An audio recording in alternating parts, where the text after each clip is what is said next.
how'd you wind up in prison? Imagine a guy getting out that's done maybe 10 or 15 years. He gets out, doesn't know what a cell phone is, much less the internet. Talk about your conversion process. You said you became a Christian on the inside. What happened? We think we've rehabilitated you, which is garbage. Prisons don't rehabilitate anybody.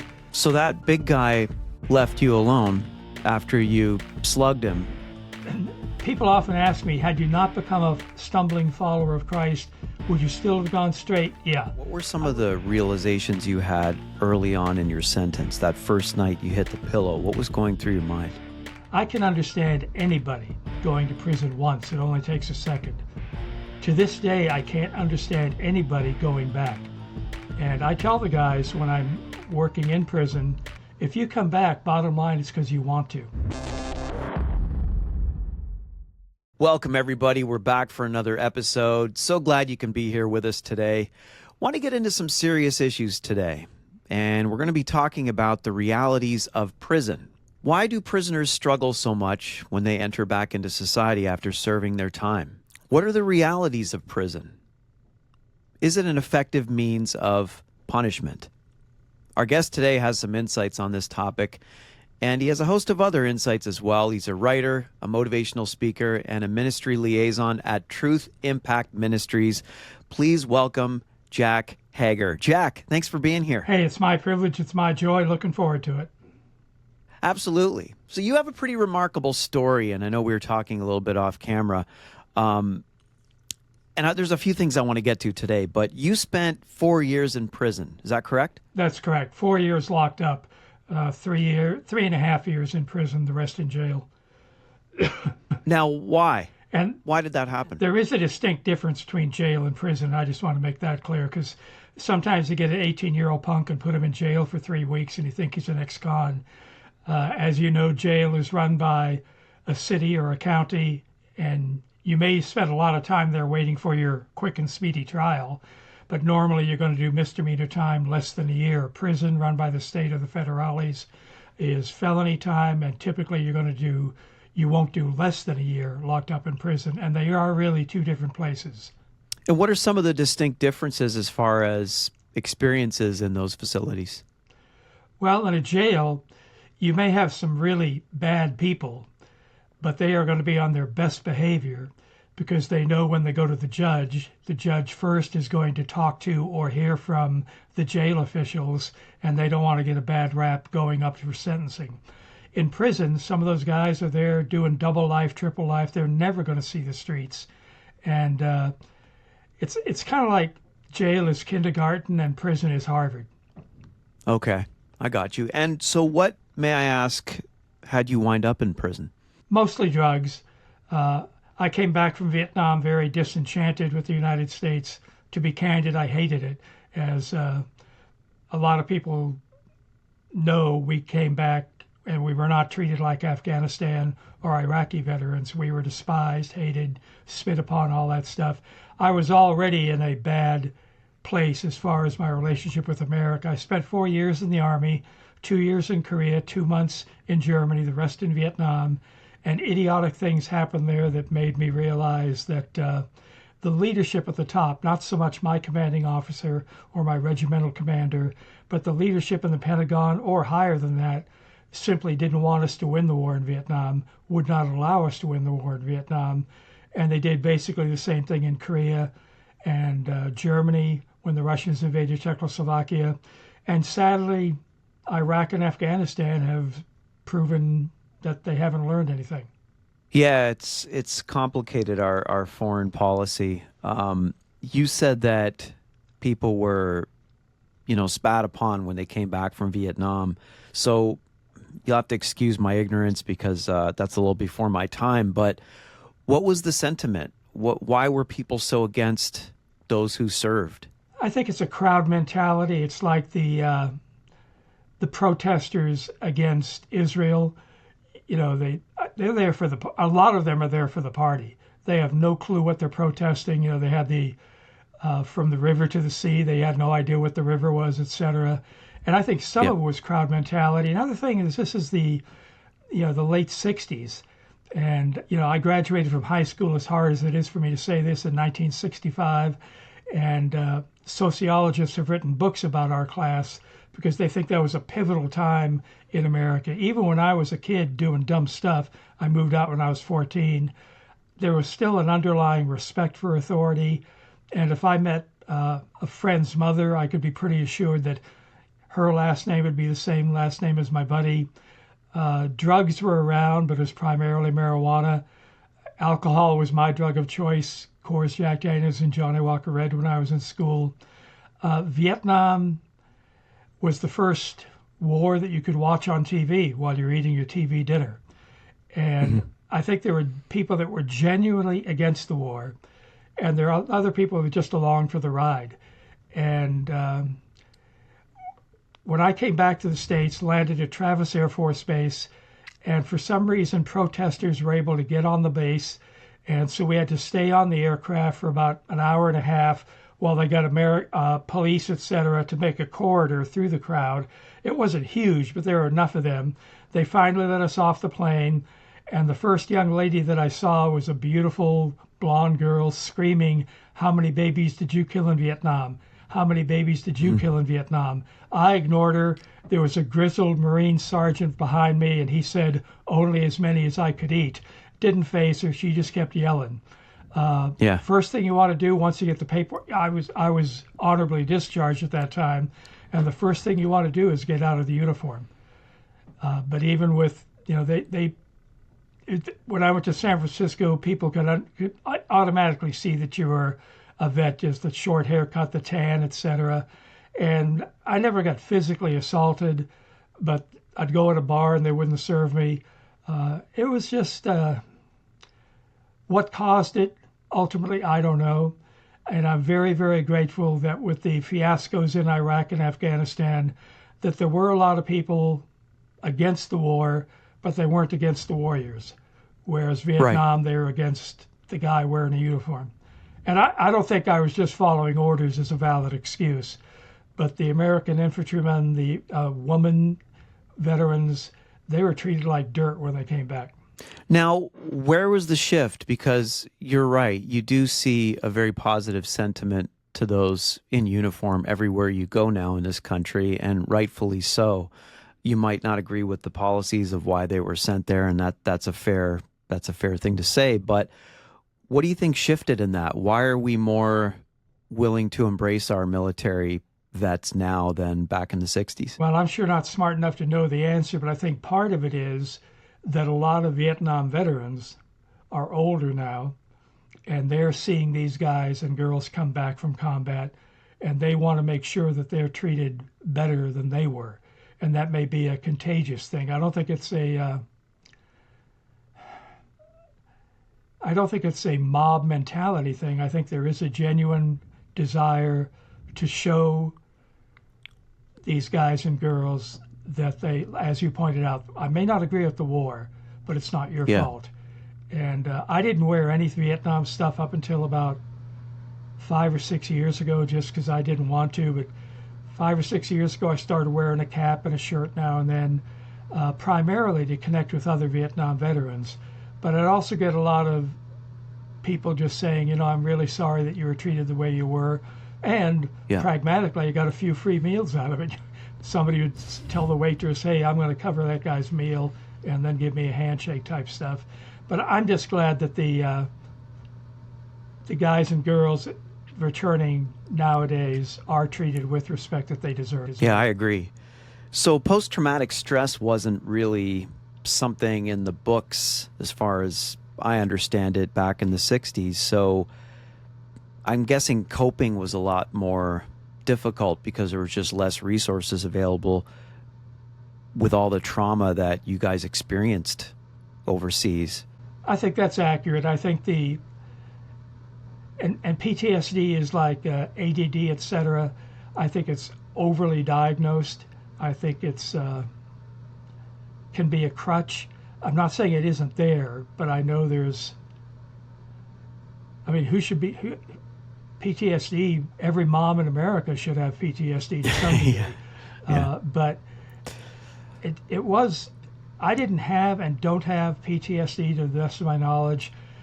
I came back and I was in combat a bit, not day to day, but I was attached to the 11th Armored Cav, and I was a track commander in a 17-ton vehicle, and most of the time I was in the turret behind a 50 caliber machine gun.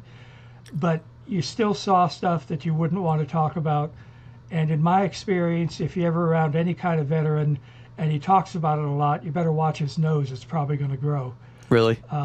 The guys that have been there and done that, got the T-shirt. I might talk about it with a guy that's been there, but I'm not going to talk about it with civilians. Similar to ex-convict. If you have a guy that professes to be an ex-convict and he tells a lot of blood and guts stories about prison, I'm not sure he's telling the truth, because unless you've been there, there's no way you can understand it.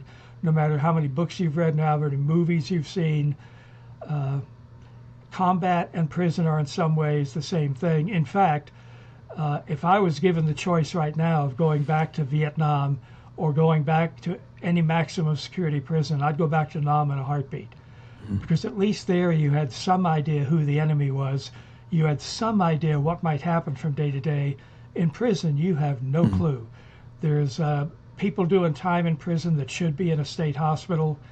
There's guys in prison who just don't care. Life means nothing in prison. And for me, I'd wake up every morning and the first conscious thought through my gray matter, is this the day I die, or is this the day I'm going to have to somebody to stay alive? It is a real tough place. And anybody who says it isn't either never was there or got there and became somebody's wife, so to speak, and had all their needs met. For people trying to do their own time, and that's prison wisdom, do your own time, it's difficult. Not unbeatable, but difficult. Because the inmates do, in fact, run the assignment. Yeah. What were some of, I mean, you've shared some big ones already, but what were some of the realizations you had early on in your sentence? That first night you hit the pillow, what was going through your mind? Well, it happens before that. When they picked me up in jail, cuffed me, took me to the prison, took me through the first set of gates, uncuffed me, did the processing thing, and to this day, when I do some prison ministry still, and when the steel gates shut behind you, it sends a shudder up and down my spine. It's just, there's no sound like it. It's just, whoops, I'm really here. And, I was 26 when I checked into prison, and I had Vietnam behind me. So I knew a little bit about what to do and what not to do. And if anybody goes to a prison sometime within the first week or so that they're there, somebody is going to test them. Somebody's going to come up, and they'll usually call it, how much heart do you have? Are you willing to die? And I was there for about 3 days. I was on the yard, and it was a bright, sunny Oregon day, and a great big guy got in front of me, and he was so big that it was almost a total solar eclipse. And he looked, back then I had hair and it was blonde, and he looked down at me and he said, "Hi, Blondie." And because I'm really smart, I knew I was in trouble. He proceeded to tell me what he was going to do to me. And had he raped me, I would not be embarrassed to say that, because I've already said that I was a drug dealer, and there's nothing in my life that I'm more ashamed of. But he said, "I'm going to do this to you, I'm going to do this to you." And I said, "No, you ain't, turkey." And I jumped up and hit him as hard as I could. And he could have hit me, he could have tied me up and thrown me over the wall, but he just kind of grinned at me, turned around, and walked away. They just want to see, do you have enough heart to die? And I've seen little bitty guys put up a fight, and great big guys that should know better drop to their knees and cry, because it's payday. It's put up or shut up time. And if you pass the test, if you do your own time, pretty much they'll leave you alone, whoever they are. But at the same time, you can be killed for being white, you can be killed for being black, you can be killed because somebody starts a rumor about you, you can be killed because an ex-girlfriend's boyfriend is in prison and she's told him stuff about you. It just is an amazing place where rumors become facts, and you just have to keep your back to the wall, stay alert, stay alive. My commanding officer in Vietnam was Colonel George S. Patton, Jr., the son of Blood and Guts, and his mantra was stay alert, stay alive. It's a good thing to do in combat. It's a good thing to do in prison. It's a good thing to do in life, sadly. And once you pass the test, they pretty much leave you alone as long as you keep your nose clean, so to speak. You can get anything you want in any prison in the country if you're willing to deal for it, pay for it, trade for it. And you just have to decide, you know what, I'm going to do my time. I'm going to do it solo. I'm not going to have close friends. I'm not going to get involved with the gang stuff. I'm not going to get involved with the gambling stuff. I'm just going to do my time in the hopes that I can get out as quickly as possible. So that big guy left you alone after you slugged him. Were you tested many more times after that? No, that was it. And again, I think because there's some things you do not do. You never ask anybody what they're in there for. You never tell anybody what you're in there for. You desperately try not to bump into anybody. And again, you look around, you're aware of your circumstances. I'm very, very grateful that I was in a one-man cell as opposed to a 2 or 4-man cell. So my cell was reasonably safe. But at the same time, when lockdown came and all the lights went off, I was in a block that had 500 cells in it, 5 floors, 100 cells per floor, and all night long, until you got used to it and you didn't hear it anymore, all night long you'd hear guys on the 5th floor yelling down to somebody on the 3rd floor, hey, you blankety blank, I'm going to blankety blank your blankety blank to the blankety blank tomorrow morning. You'd hear other guys screaming, and just there was one guy on my tier on my cell block that he was in prison, I think, for his wife, but he spent lots of hours every night talking to his wife in his cell.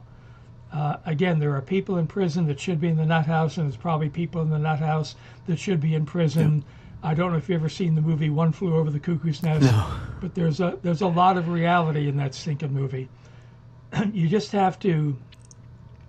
I remember distinctly one time going in the chow hall, and I kind of glanced around and I saw a couple of the gang leaders were not there. That they were on my rotation for chow and had been for probably a couple years, but they were not there. Immediately I knew somebody was going to get hit, that they were staying in their cell working on an alibi, but they had paid somebody or knew somebody was going to kill somebody or at least beat somebody up. And a little while later I saw a guy staggering back from the chow line with a fork sticking out of his right eye. And as horrible as that is, you just kind of ignore it, wait for the guards to come in, pick up the body and leave. And that didn't happen every day, but the probability, the possibility was there. And that made it kind of tense, kind of, again, stay alert, stay alive, keep your back to the wall, ignore people if they try to badmouth you or try to say something to you. Just look people in the eye, don't back down, and it's tough. Yeah. It's doable, but it's tough. That sounds tough. That I'm going to keep going back to this story. That big guy that you hit, you said you weren't tested after you reacted to him. Did word just travel around the prison? How did everyone know not to test you? You said there was 500 guys in one block. Yeah, the population was about 2,400, and the rumors just fly and facts fly, and how it happens, I don't know, but it's just like that old game they used to play where you'd whisper something to somebody in a circle, they'd whisper to the next, and by the time it got around 15 people, it was totally a different story. But in prison, the communication system is such that usually what you hear is straight up. And, they may just... Would that happen on the yard, on the recreation yard? So I didn't see them, but I'm sure there are other guys observing this and not wishing to get involved at all, but observing it and saying, okay, that jerk, that new guy, that fresh meat is not going to let me roll over him, so I'm going to leave him alone, because sadly there's enough people that will let you roll over him. You got to understand that a lot of these guys are doing life on the installment plan. They've come in and done 2, got out for a while, come back in and do 3. get out for a while, come back, and just, I can understand anybody going to prison once. It only takes a second. To this day, I can't understand anybody going back. And I tell the guys when I'm working in prison, if you come back, bottom line, it's because you want to. It's not because your parole officer was a jerk, even though that may be the case. It's not because you had to go back to the ghetto, although that may be the case. Any fool can make it on the street if they want to bad enough. Yeah, that's an interesting point you make. I don't know if you've seen the movie Shawshank Redemption. I don't know how realistic that film is. It's probably one of my favorite movies of all time. And do you remember the scene with Brooks where he just couldn't handle life on the outside? Do you think that's part of why guys wind up back in there? They're just used to that institutional life and they don't want to live on the outside? Yep, institutionalization, I didn't pronounce it right, is a real thing. I think some people make a career out of the military, not all, and probably the minority, but some people make a career out of the military for the same reason some people make a career out of prison. 3 hots and a cot, your needs are taken care of, you don't have to do much. And I think there are guys that come in and do a 2 or a 3 or maybe a 5 and just get so used to it that, and again, in my case, I was only down 4, but when I hit the street, stuff had changed. Words had changed. Imagine a guy getting out that's done maybe 10 or 15 years. He gets out, doesn't know what a cell phone is, much less the internet. And, even though, again, I was down a relative short time, but still there's that adjustment. I got out, when I made parole, they said, we think we've rehabilitated you, which is garbage. Prisons don't rehabilitate anybody. But we're going to let you go, but we don't want you to stay in Oregon because they felt my case had got too much publicity. We want you to go to another state. They call it reciprocal parole, which being translated means go be somebody else's problem. So I applied to a couple states. California accepted me. So I paroled, left prison, flew to L.A. My brother picked me up in L.A. I stayed at his house for maybe a week. That first night, I spent probably a half hour just opening the front door, stepping outside, closing the front door, opening the front door, stepping inside, just because I hadn't been in that position to open a door before and to be free. And I think it really is hard and probably getting harder for an ex-con to hit the street and make it.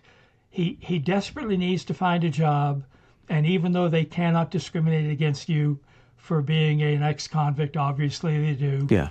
And in fact, when you're filling out the first job application and you have to decide, and I'm going to lie, my brother said, you know what, when you fill out your job application, just put that you spent the last 4 years working for me. He managed a Radio Shack. And I said, okay, am I going to start lying right away? Nah, I'm just going to, so my first job was moving pianos for Allied Van Lines. And, some guys, they want to come out and be an executive director or something. Ain't happening. I'm going to do anything I can legal to make my parole officer happy. I'm not going to miss the check-ins. I'm going to take the P test when I have to. Well, I don't want to do that. I don't want to cooperate with the man. Okay, idiot. Then don't come crying to me when you go back. The decision has to be made on the inside, whether or not, I became a Christian when I was incarcerated, and with or without faith, it's tough. And with or without faith, you still have to take personal responsibility. And I think it's not my fault there's an obscenity. And if I may, I think that's one of the worst things that prisons do is they program you to fail. When I checked in for the first 2 weeks, not because I was Jack Hager, but because I was 36403 coming into the system, in almost all prisons, they do this orientation thing where they try to tell you what prison's going to be like. And they do a testing thing where they give you psychological tests, ink blot tests, square peg round hole tests, interviews with a psychiatrist, psychologist, all kinds of junk. At the end of that 2 weeks, you appear in front of the parole board. The parole board looks at your jacket, looks at your file, and they come up with a plan. And they may say, okay, we want you to go to AA, we want you to get your GED, we want you to do something. In my case, they looked at me and they said, Mr. Hager, the reason why you're a drug dealer and a thief is because of the bad attitude you have toward the United States because of your tour in Vietnam. What if they just told me? It's not my fault. Vietnam did it to me. They might tell somebody it's not your fault. You were molested as a child. It's not your fault. They'll never use that phrase, but they'll say the reason you're in here is because this happened. Obviously, that stuff contributes, but it doesn't program you to fail. And until I recognize that I have this incredible power of choice, nobody forced me to smoke grass the first time. Nobody forced me to skin pop heroin. I made a choice. Nobody forced me to get a gun when I was 14 years old. Nobody forced me to rip off liquor stores when I was a teenager. Nobody forced me to do the stuff I did when I was an adult. It was a choice. And if it's choice to do it, it seems, I can make a choice not to do it. And again, people often ask me, had you not become a stumbling follower of Christ, would you still have gone straight? Yeah. I would have continued to probably do drugs, but I wouldn't go back to crime simply because I didn't like doing time. And as you pointed out, there are people who like doing time. Yeah. Talk about your conversion process. You said you became a Christian on the inside. What happened? I was raised in I used to think it was a screwed up home. I later found out we were dysfunctional. Dysfunctional sounds so much nicer. It does. My parents were functioning alcoholics. My dad was a lifer in the military, moved around a lot as a kid. To the best of my knowledge, my parents, they just kind of nothinged me, which may be a form of abuse. As I mentioned, I moved out when I was 14, and I don't blame my parents for anything. But I think, I got out in 1977 and immediately went into youth ministry. And I think one of the reasons that I was branded as effective in ministry is I could relate to these kids. I never had parents that did their thing. So many kids these days don't. But my conversion thing, we never went to church. My parents weren't religious. I was in jail in Texas awaiting extradition. And after probably 2 or 3 weeks, they found some drugs in the cell, which is not unusual because you can get anything you want in any jail, any prison. They found the unusual thing is they punished us. They took everything out of the cell, the TV set, the Louis L'Amour Westerns, the dominoes, the poker cards, everything they took out except the religious junk. And that's exactly the way I looked at religion, as just a bunch of junk. But after having a couple of days of having nothing to do, I went over to the pile of books and kind of kicked through the books. Didn't want to read the Bible. I was a man. I did the crime. I could do the time. Didn't need this science fiction religious stuff. But at the bottom of the pile was a little paperback book with an American flag on it, and it had the word prison in the title. And I said to myself, Self, why don't you pick up this book, read it, disregard the religious stuff, and see what this guy has to say about prison, because I had never been in prison before, been in jail a few times, but had never been in prison, and knew the guys that had been in prison probably weren't telling me the truth. So I figured this could be a source of gathering some intel about what prison would be like. So I read the book. It was about a World War II alcoholic guy who was led to the Lord, converted, saved by a chaplain, got out, started a church in San Diego that got huge. It was an interesting book. I got done with it, but I realized, that this guy kept quoting the Bible. So I figured, well, if this guy keeps quoting the Bible, that's probably a better source. And I'm still bored. I'm not looking for God. I'm not looking for a way out. I was at a point in my life, and had been for years, that I didn't much care whether I lived or died. And when I first got arrested, I was almost excited about it because this was a new thing. I felt I had done everything twice. And when they cuffed me and read me my rights, I knew that I was going to go to the joint. And at that time, I could have gone if they had my sentences running wild for the rest of my life. And I just didn't care.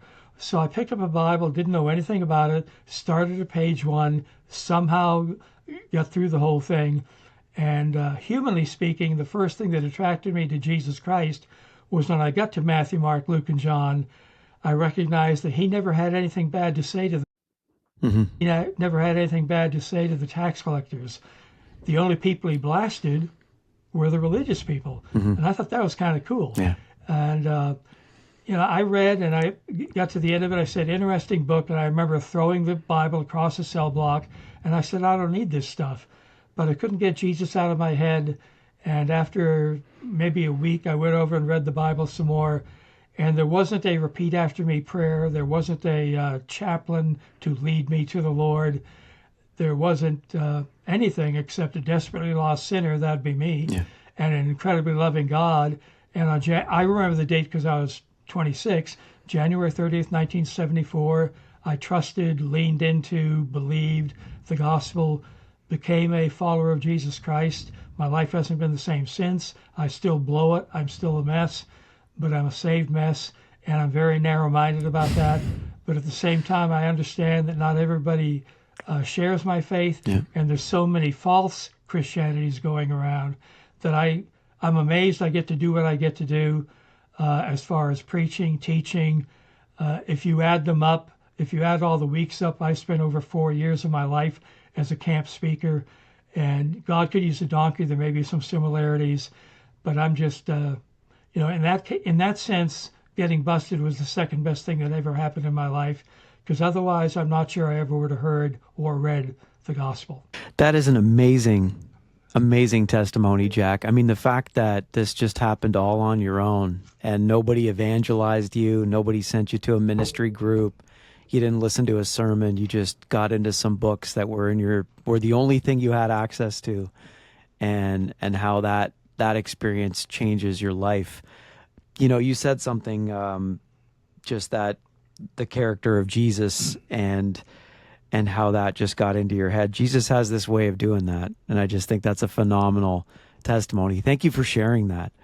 Pretty incredible. Hey, it's my privilege. Pretty incredible. It's my privilege. So tell me about Truth Impact Ministries.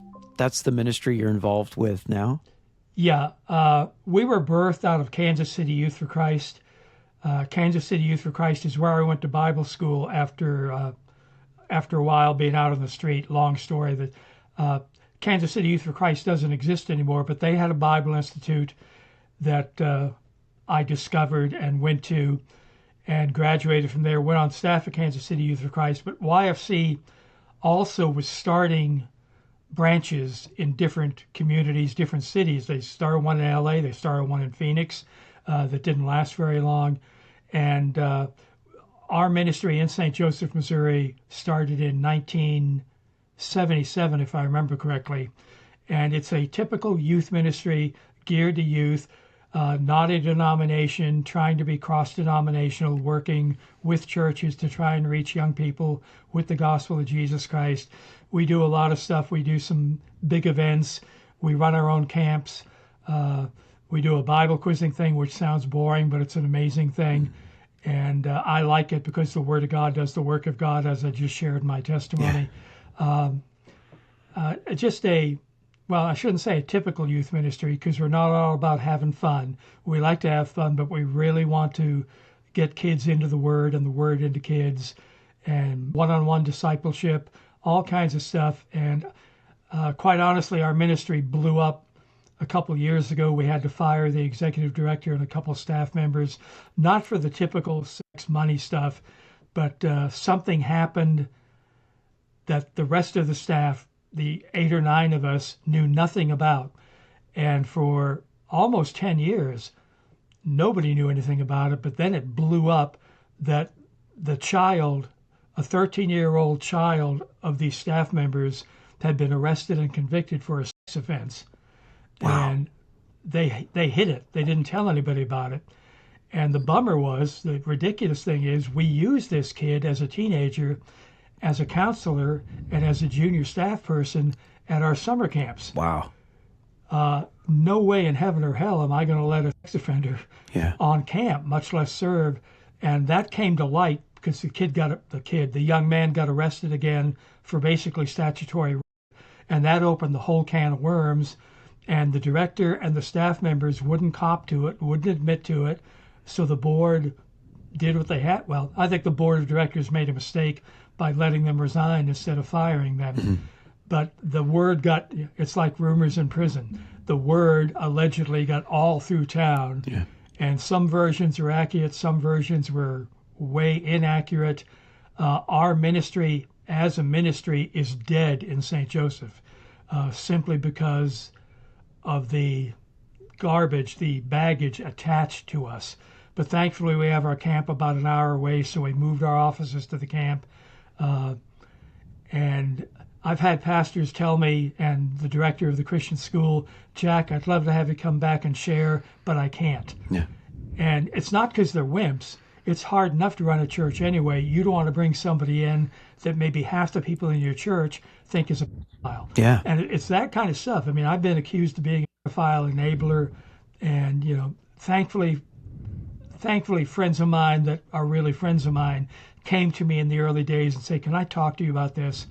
And they'd ask questions, and thankfully, most of them believed me. But it's just one of those things that. Mm-hmm. You mentioned PTSD. I never had PTSD from Nam. I was diagnosed with cancer a year and a half ago, but when the ministry blew up, I think for a couple of months I had a form of PTSD because I was not in a good place. I was so mad, I was Really? so angry that I'm very, very thankful I didn't bump into these people because I'm not quite sure what I would have done. It was just, it crushed us. It crushed 8 other families. My wife and I, we had what are we going to do? We're going to stay here. We're going to fight this thing out. We looked at a prison ministry in North Carolina. We looked at another ministry in Western Kansas, but it seemed like God directed us to stay. We stayed. Then I got diagnosed with the cancer, and Kansas City VA and Leavenworth VA and the branch office here in St. Joseph, they have been phenomenal. The VA gets a lot of bad press, and I'm sure there are some bad VAs. But these people have been phenomenal, and I have nothing but gratitude toward them. I'm glad you're in good hands, Jack. Sorry to hear about your diagnosis. You'd mentioned just the youth that you guys are ministering to, and clearly you've explained to us that, prison is a hostile environment. How hard is it to minister to people that are in those environments? Are there a lot of doors that close when you're trying to talk to people? Because of my background, I get asked to speak a lot of different places, service clubs, Rotary clubs, et cetera, and so forth, and a lot of different churches, et cetera. And every now and then somebody will say, "Where's your favorite place to preach, Jack?" Prison. The guys already know they're screwed. They already know they're a mess. Where's your least favorite place to preach? Christian colleges and Christian high schools, because they think they know everything.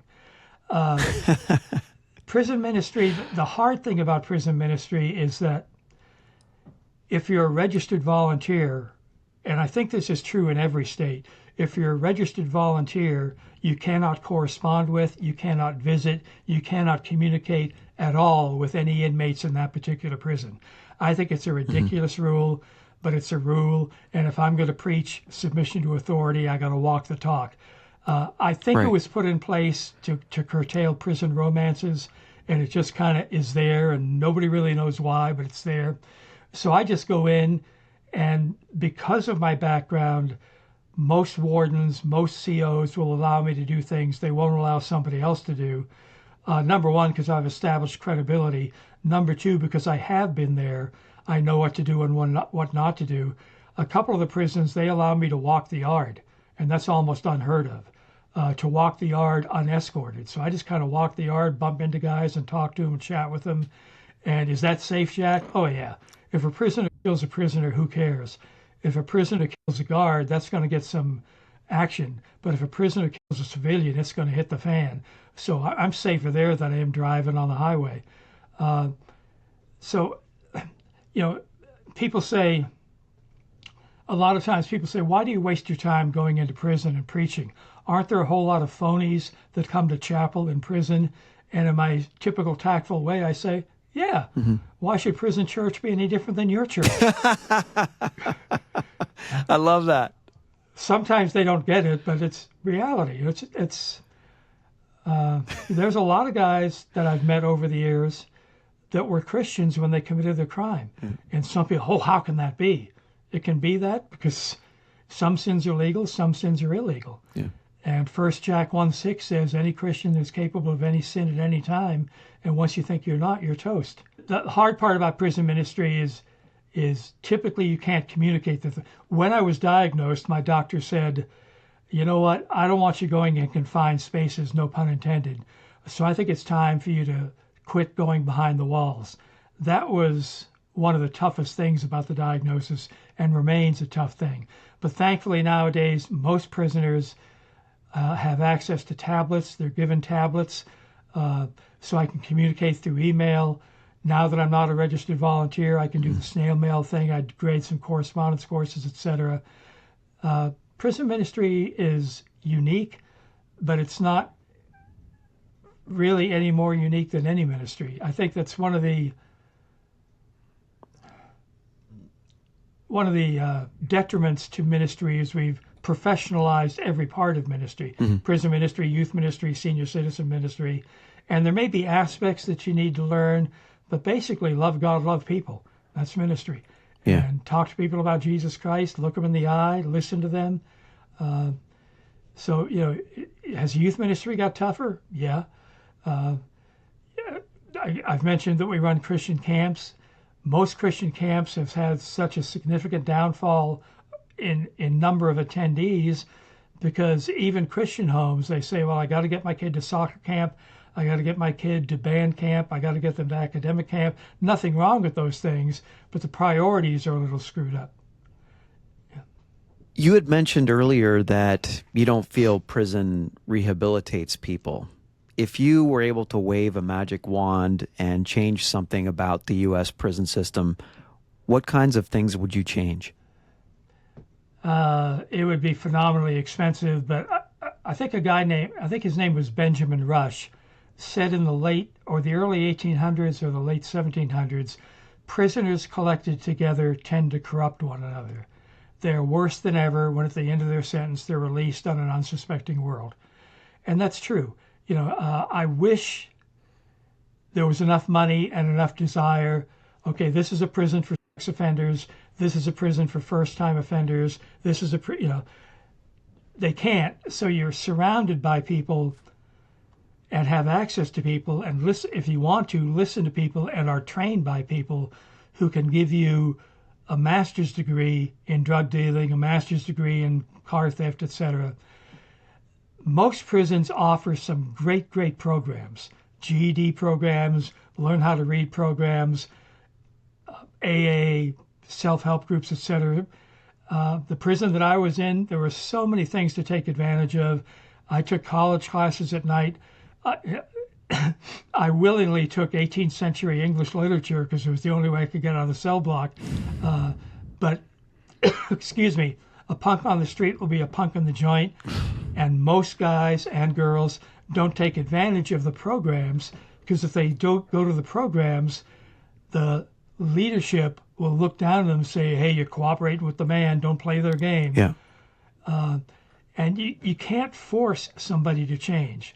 They've got to become aware of the fact that, as I mentioned earlier, whether through faith or whether through just growing up, this ain't fun. I got to change this.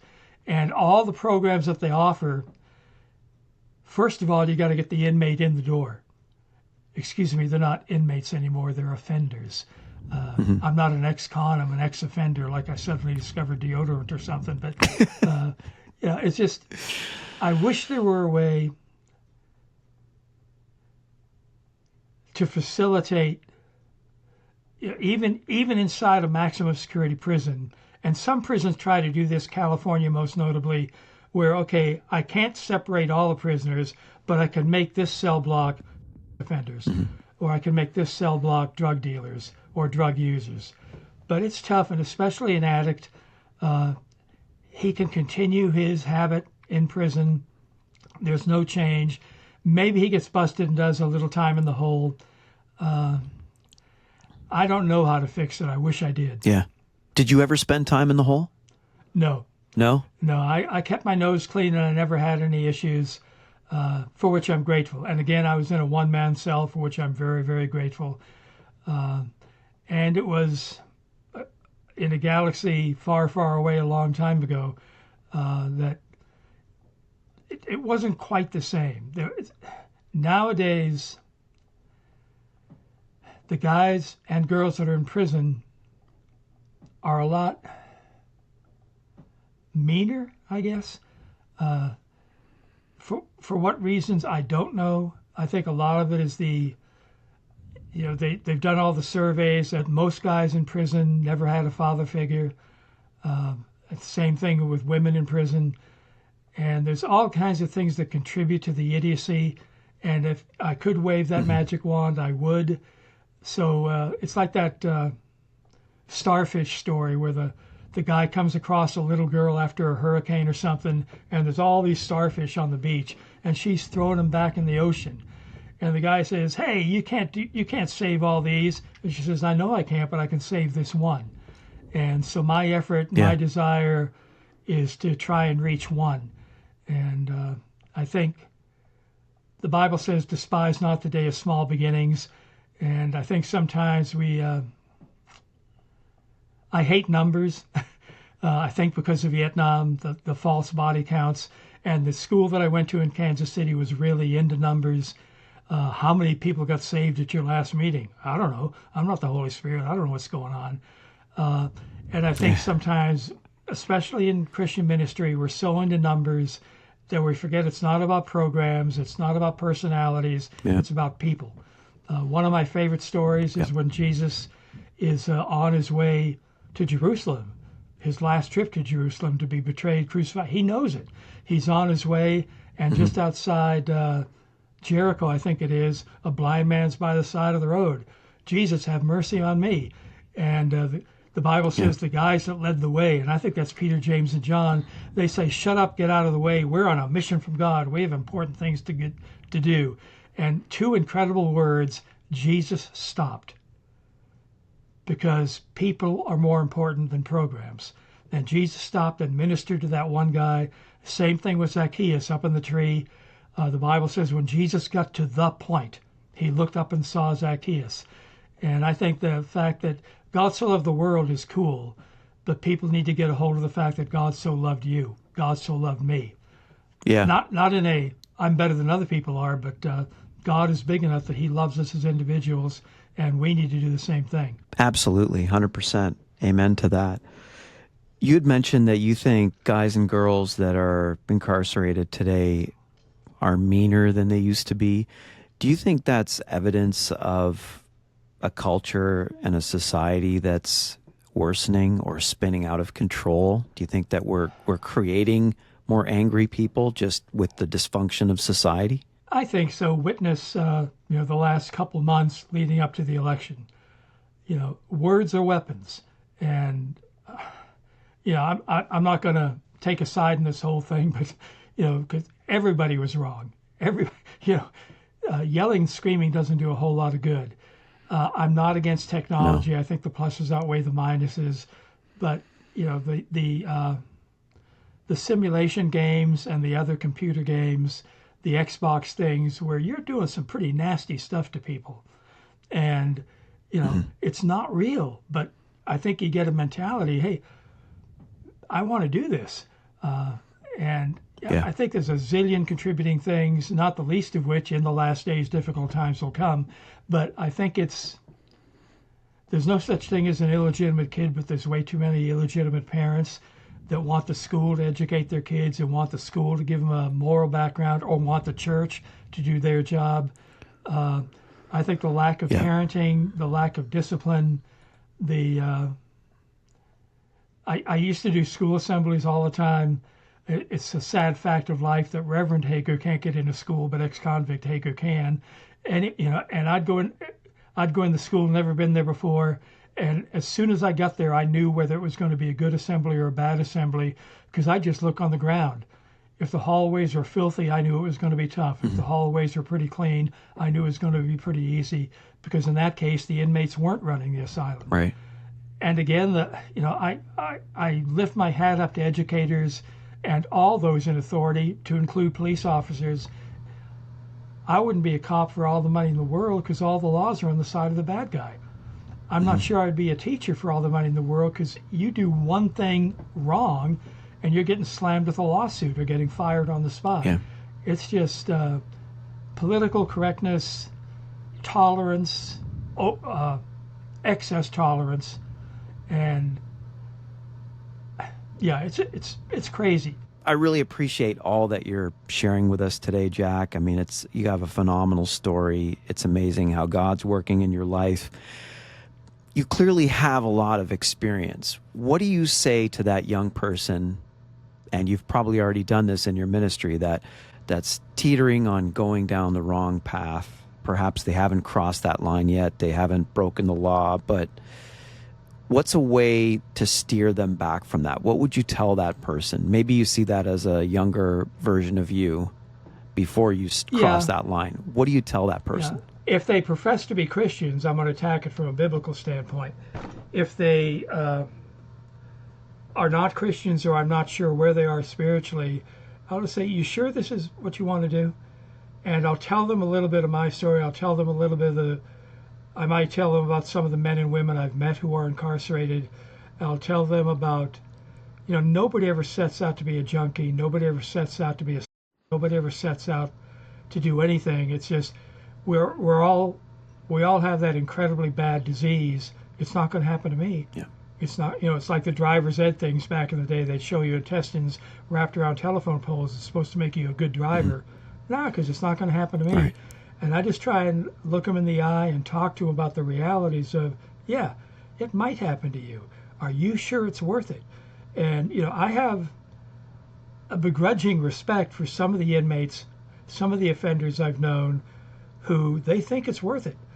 They think it's worth doing 2 or 3 years to live high on the hog for a year or two on the street.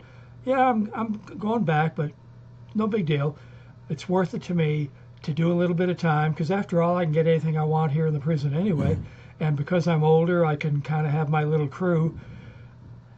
I just try and tell them it's not TV, Yeah. it's not video games, it's not what you think it is. And try to plead with them not to waste their life. The school assembly thing that I did, it was just trying to stress personal responsibility. Trying to, I tell them my story to some degree, and then I say, you know what? When I was 14 and got my first gun, I never thought I'd do time. When I smoked my first joint, I never thought it would lead to other stuff. Nobody ever thinks it's going to happen to them. But if you end up addicted or you end up pregnant, your friends ain't going to be there for you. It's going to be you doing the time. And you have to decide, is it worth the risk? And I think, again, being genuine, being real. I remember one guy came up to me after a school assembly, I think it was in LA, and he came up to me in the hallway and he said, you know what? I don't believe a blanket thing you said, but at least I know what you said. And I think there's, as a preacher, the biggest criticism I get, and it's given as a criticism, but I take it as a pat on the back. Hey, Jack, you're way too transparent. Say what? I mean, I don't think you have to go into sordid details, but so many people think they're the only one. Whatever the issue is, they think they're, and I guess I'm speaking about Christian people now, people who press, they think they're the only one. And I think it was Philip Yancey that wrote a book called Church Who Needs It, and he makes the point that AA meetings are closer to New Testament church than most churches are. Wow. Hi, I'm Jack, I'm an alcoholic. Yeah. Hi, I'm Jack, I'm a sinner, Yeah. just like you are. Yeah. And I think it's a valid point. Yeah. That's a great quote. I'm going to steal that from you. Knock yourself out. Jack, There's thanks. nothing new under the sun. Yep. No, you're right. You're right. Thanks for spending this time with us, Jack. How can people get more familiar with who you are and the ministry that you serve? Well, after 40 years of counseling, I finally wrote a book. From day one, people wanted me to write a book, and I'd resist it in the early days because I knew there's so many books like that. And in order for it to be published, I'd have to write 30 chapters about the junk and 1 chapter about the good stuff. And even when self-publishing, etc., came in, I didn't know if there'd be enough juice for the squeeze. But through a string of coincidences, I finally did write it a couple years ago. It's called Captured by Grace. My point in writing it, my desire in writing it, was hoping that people would buy it, and not only buy one, but buy 2 copies, one for themselves and one to donate to a jail or a prison or a halfway house or something else. And again, it's titled Captured by Grace. Amazon, etc. has it. My email is simple, jack.hager, Hager, at Gmail. It's not an intrusion. It's what I do. I have the time for you, and if you want to yell at me, yell at me. If you want to ask a question, ask a question. If you want to send me money, you can do that too. Just kidding, sort of. But I do the TikTok thing. I do some other stuff. In fact, right now I'm really debating. I want to focus on one thing. Some people have told me to write a second book, and I'm not sure I want to do that. As hard as it is for me to say this, I'm 77. A great mystery of life is what such a young guy like me is doing in such an old body. But anyway, the reality is, I think somebody else is going to kill me before the cancer does. But do I focus on a blog? Do I do a YouTube thing? I tried a podcast for a while. It just wasn't my thing. And I'm not sure. So anybody who's a praying person, pray that I want to do best, not good. And I want to finish well, not quickly necessarily, but I want to finish well and not bring disgrace to the gospel. So that's my conundrum right now, is trying to figure out what's the best investment of my time, because time is the only irreplaceable thing I have except people. Yep. Well, I'll make sure to include all those details in our show notes. And trust me, my friend, it looks like you are well on your way, finishing well in all that you're doing. And we just really appreciate you taking the time to speak with us. My privilege. I really, really enjoyed it. Yeah, me as well. Thanks, Jack. And thanks. That'll do it for this edition. We appreciate you guys tuning in. If you have an experience with prison, whether you have a family member incarcerated or you've done time yourself, drop us a comment. Let us know what happened and what your experience was like. And as always, hit that subscribe button. Show us some love. Give us the 5 stars if you're on Apple. Hit us up on Spotify. Follow us. And we appreciate you guys coming back for another episode. Until next time, we're out of here. Thanks, guys. The Mike C. Podcast.